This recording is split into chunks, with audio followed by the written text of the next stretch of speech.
তো বন্ধুরা, কলকাতা নাইট রাইডার্সের আরেকটা দল আবুধাবি নাইট রাইডার্স পড়ল চরম বিপদে, যেখানে সুনীল নারিনের চোটের পাশাপাশি আন্দ্রে রাসেলও দল থেকে পেরিয়ে গেলেন।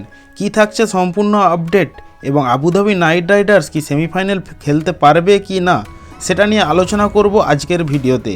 তো ভিডিওটি সম্পূর্ণ শেষ পর্যন্ত দেখবেন। ভিডিও ভালো লাগলে ভিডিওতে একটি লাইক করবেন এবং নাইট রাইডার্সের একজন ট্রুলি ফ্যান হয়ে থাকলে চ্যানেলটিকে সাবস্ক্রাইব করে রাখবেন কলকাতা সম্পর্কিত নিত্য নতুন আপডেট সবার প্রথম পাওয়ার জন্য।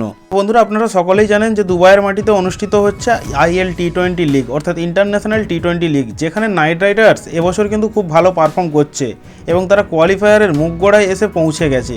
কিন্তু দুর্ভাগ্যের বিষয় হলো গত ম্যাচে সুনীল নারিনের চোটের পাশাপাশি গত ম্যাচ থেকে রাসেলকেও আর নাইট রাইডার্স বাহিনী পাচ্ছে না, কারণ রাসেল দেশের হয়ে অস্ট্রেলিয়ার বিরুদ্ধে T20 সিরিজের জন্য অস্ট্রেলিয়াতে ফিরে গেছেন।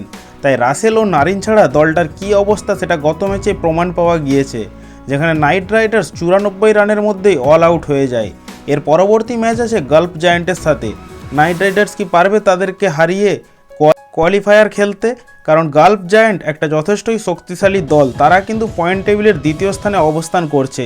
তাদেরকে হারাতে পারলে এবং একটা যদি ভালো রানের ব্যবধানে বা ভালো উইকেটের ব্যবধানে হারাতে পারে নাইট রাইডার্স, তাহলে তারা কোয়ালিফাই করার সম্ভাবনা রয়েছে অনেকটাই এবং দুটো চান্স পাবে যদি তারা পয়েন্ট টেবিলের দ্বিতীয় স্থানে অবস্থান করে। এক নম্বরে রয়েছে MI ইমারেটস।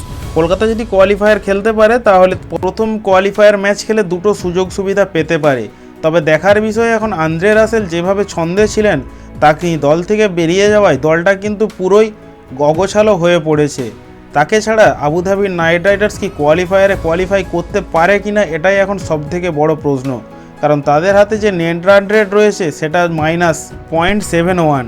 অপরদিকে যে সমস্ত দলগুলো কোয়ালিফায়ারের লড়াইয়ে দৌড়চ্ছে তাদের নেট রান রেট কিন্তু যথেষ্টই ভালোই রয়েছে। ও সুনীল নারিনের চোটের পাশাপাশি আন্দ্রে রাসেলের এই অনুপস্থিতি নাইট রাইডার্স বাহিনীকে দারুণ ভোগাতে পারে বলে মনে হয়। আপনাদের কি মতামত এই বিষয়ে তা আপনারা অবশ্যই কমেন্ট করে জানাবেন।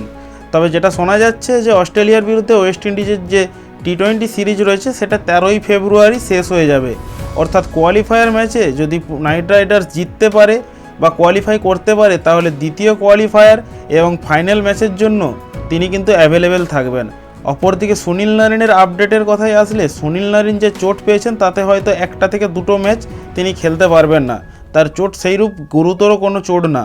আশা করা যায় তাকে দ্বিতীয় কোয়ালিফায়ারে যদি আবুধাবির নাইট রাইডার্স ফাইনালে উঠতে পারে তাহলে শেষের দিকের এই ম্যাচগুলোতে সুনীল নারিনকে দেখা যাবে।